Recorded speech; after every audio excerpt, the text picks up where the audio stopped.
La sœur que vous voyez là, c'est une Camerounaise qui réside dans la ville de Douala.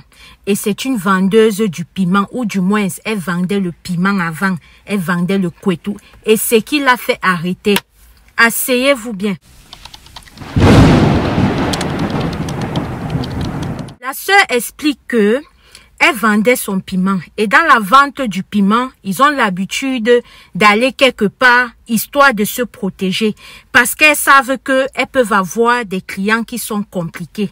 Mais que la protection n'a pas pu la sauver de ce qui devait arriver si nul n'avait été l'Éternel. Je t'explique les faits. Elle explique qu'un jour, elle est restée. Comme à son habitude, notons que sa vente de piment et de kouetou, là, elle le faisait en ligne. En ligne du genre que elle avait des réseaux sociaux où elle partait se mettre, s'inscrire.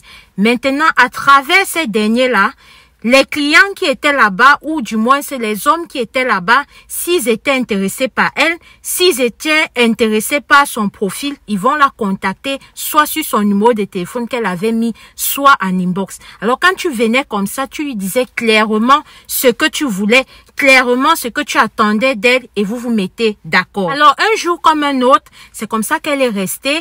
Elle a eu ce client-là qui est venu la contacter, lui dit que voilà, je suis présentement dans la ville de Kribi et j'aurais besoin de tes services. Kribi, c'est une ville côtière au Cameroun. Je rappelle que la sœur réside à Douala. Alors, quand le monsieur lui dit ça, il lui demande quels sont ses tarifs, comment est-ce qu'il devrait payer pour ses services. C'est là où elle explique. Le monsieur dit que, ok, viens, je vais te donner 300 000 francs pour cela. C'est comme ça que le monsieur envoie d'abord l'agent des transports pour qu'elle arrive là-bas. Quand elle arrive là-bas, comme elle s'était déjà mise d'accord avec le monsieur au préalable, c'est comme ça qu'il faut donc qu'il passe au mouvement des bibonnes. Il faut qu'il passe au mouvement de papa et maman, du niassement, du mougouli. Quand elle s'apprête maintenant à passer au bibonne, elle dit au monsieur, il faut porter le caoutchouc. Vous n'êtes pas des enfants. Il faut porter le caoutchouc. Le monsieur dit que non, je veux pas porter le caoutchouc. C'est pour ça que je t'ai proposé la somme de 300 000 francs. J'ai pas envie du caoutchouc. La fille dit, ok, il n'y a pas de problème. Je m'en vais un peu me nettoyer et je reviens. C'est comme ça qu'elle s'en va dans les toilettes. Elle met le caoutchouc pour femme en bas là-bas. Et elle revient. Quand elle revient, elle fait le bibonne avec le monsieur. Le monsieur n'a pas pu ressentir que la sœur avait mis le caoutchouc en bas là-bas. C'est comme ça qu'ils ont fait. Quand ils finissent maintenant, ils disent au monsieur que, ok, je m'en vais me nettoyer. Avant ça, le monsieur lui a d'abord donné son jet, son argent. C'est comme ça qu'elle part dans les toilettes. Elle se met maintenant, après avoir fermé la porte, elle enlève le caoutchouc pour femme qu'elle a mis là. Quand elle enlève à l'intérieur, elle voit un petit truc qui est en train de tourner comme ça, une sorte de petite tête en clair. C'était un serpent, un petit bébé serpent. Le genre qu'on te met là, c'est petit, au fur et à mesure, ça grandit dans ton corps, et quand tu vomis, tu ripes. Bref, revenons à la sœur. Donc, elle voit sur le caoutchouc qu'elle a retiré ce petit truc là. C'est comme ça que, avec la panique et tout, elle a seulement jeté dans le bidet, elle a tiré vite la chasse. Elle est partie. Elle a pris son argent. Si vous croyez que ça s'arrête là, restez assis, restez concentrés, je continue. Alors, après cet incident avec le monsieur, elle a continué à vivre sa vie, voilà. C'est comme ça qu'elle reste encore un autre jour, sur son réseau social, où elle a l'habitude d'avoir ses clients, voilà, sa plateforme. C'est comme ça qu'elle reçoit encore le message d'un autre monsieur. Ce deuxième monsieur-ci résidait dans la ville de Douala même. C'est comme ça qu'il invite la sœur dans un hôtel de la place. Elle n'a pas dit le nom, mais elle a donné le nom du quartier qui était à Bonanjo. S'il y a des Camerounais ici, vous connaissez bien Bonanjo. Ne pas à Bonanjo qui veut, mais qui peut. Ne pas prendre l'hôtel à Bonanjo qui veut, mais qui a le jet, le money. C'est comme ça donc que ce monsieur-là contacte la sœur. Il dit ok, comme tu viens là, je veux que tu m'entretiennes, que ça se passe bien et tout et tout. Elle a dit ok, il n'y a pas de souci. Elle a donné son tarif. Quand elle arrive maintenant, ce dernier voulait une fela. Une fela. Il voulait une fela. C'est comme ça que elle a fait la fela. Après, il voulait encore aller loin. Elle a dit que voilà, si on doit aller loin, il faudrait que tu puisses donner le jet et tout ça. Bref, le monsieur voulait aller loin et il voulait sans protection. C'est que la sœur avait totalement refusé. Et comme elle a refusé, c'est comme ça que il a dit ok, il va m'aider. Sauf que quand il met le truc, ils font le mouvement toute la nuit. Le matin arrive, il donne l'argent de la sœur. Quand il donne l'argent de la sœur, il dit à la sœur ok, attends, moi j'arrive, je m'en vais me débarbouiller et je reviens, on s'en va, basta. C'est comme ça que la sœur dit, ok, il n'y a pas de souci. Elle-même aussi, elle s'élève, elle commence à prêter ses 2-3 petits trucs. Sauf qu'elle reste, elle attend que le monsieur sorte des toilettes. Le monsieur ne sort pas des toilettes.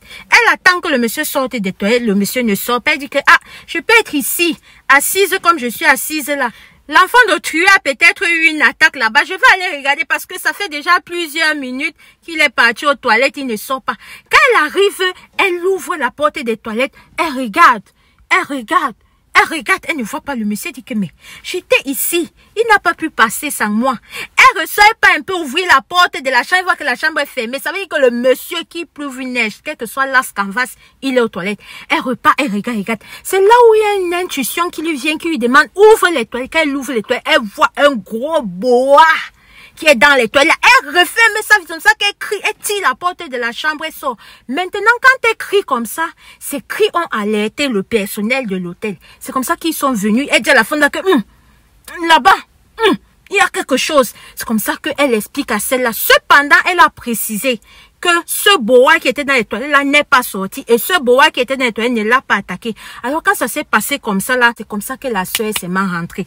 Maintenant, la sœur, depuis la première histoire que le monsieur là voulait faire le cherche et qu'elle avait mis le caoutchouc pour femme là, elle explique que depuis la première histoire là jusqu'à aujourd'hui, elle s'est efforcée d'arrêter. Parce que avant d'arrêter, ça n'allait plus sur elle.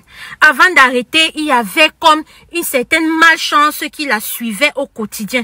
Avant d'arrêter, c'est qu'elle voyait de ses yeux là et que Seigneur, un jour je vais y perdre ma vie. Alors la sœur explique qu'après avoir arrêté, elle essayait de mener une vie normale comme tout le monde, voilà, de pouvoir se battre à la sueur de son front avec ses mains et la capacité que le Seigneur l'a donnée. Mais sauf que elle s'en rend compte que dans son battre là, ça ne va pas, comme si elle traînait cette poisse avec elle. Et à côté de cela, elle dit que depuis elle cherche à enfanter, elle n'arrive pas à enfanter. Elle cherche à avoir des enfants, elle n'arrive pas.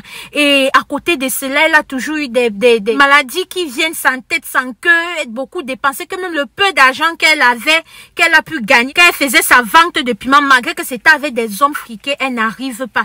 Tout l'argent qu'elle avait épargné s'est évaporé, comme volatilisé comme ça du jour au lendemain. Elle est redescendue à la case des départs. Elle se retrouve en train de tout recommencer, en plus de toutes ces difficultés qu'elle sait très bien mystique qu'elle traîne derrière elle. Et elle a dit que si elle tenait à partager son histoire, c'était pour sensibiliser les jeunes sœurs. Les jeunes sœurs que quand vous allez voir certaines influenceuses qui mènent un rythme de vie, vous allez vouloir faire comme elles. C'est comme ça que vous vous retrouvez à sortir avec des hommes friqués pour avoir de l'argent, à vendre vos services et tout. Sauf que aucun homme riche ne va se lever comme ça. Il t'appelle que pour une fêlée, pour un petit truc qui te donne 500 000. Tu n'es pas la plus belle du monde. Mais s'il le fait, c'est parce qu'il sait qu'il tire quelque chose en toi que même si ce que tu pars ou tu ne pourras jamais récupérer. C'est parce qu'il sait qu'il laisse une énergie en toi que même si ce que tu fais quoi, tu ne pourras pas sortir de là. Elle dit qu'elle en est la preuve vivante. Et que c'est la raison pour laquelle elle a décidé de partager son histoire à visage découvert. Parce qu'elle veut sensibiliser. Elle s'est dit que si c'est qu'elle racontait seulement ou elle envoyait seulement qu'on doit raconter pour elle, voilà, on devait dire que non, c'est une histoire inventée et tout et tout. Voilà ça. Voilà sa face. Donc, c'est une histoire mystique, vraie. Fait qui a été vécue par cette sœur et qui aujourd'hui a décidé de sensibiliser à visage découvert pour qu'on sente, on comprenne que ce n'est pas le mensonge.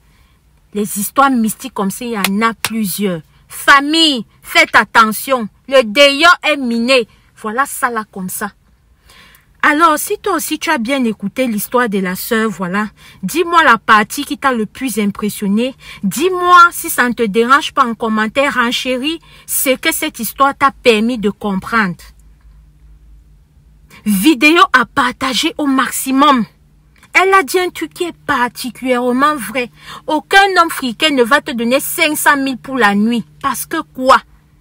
Parce que quoi? Même si son agent le gratte. Et qu'il insiste qu'il veut partir sans le caoutchouc.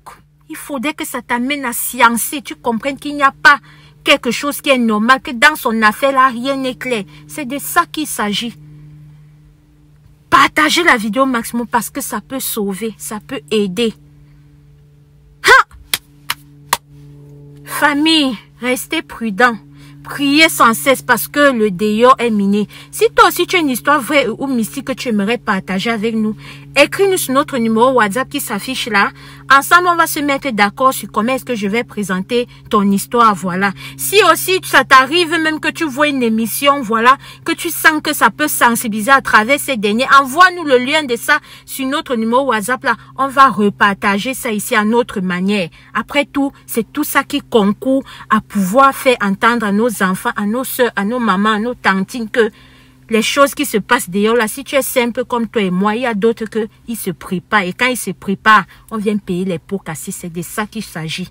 Ici à l'Issa Lotus, on se dit bonjour, bonsoir en fonction de ton fuseau horaire. Et on se dit à très bientôt pour une prochaine vidéo. N'oublie pas de liker, de partager et de commenter parce que ça m'aide énormément pour le référencement et ça ne mange pas de pain. Shalom, à très bientôt. You have to take care of yourself. Bye.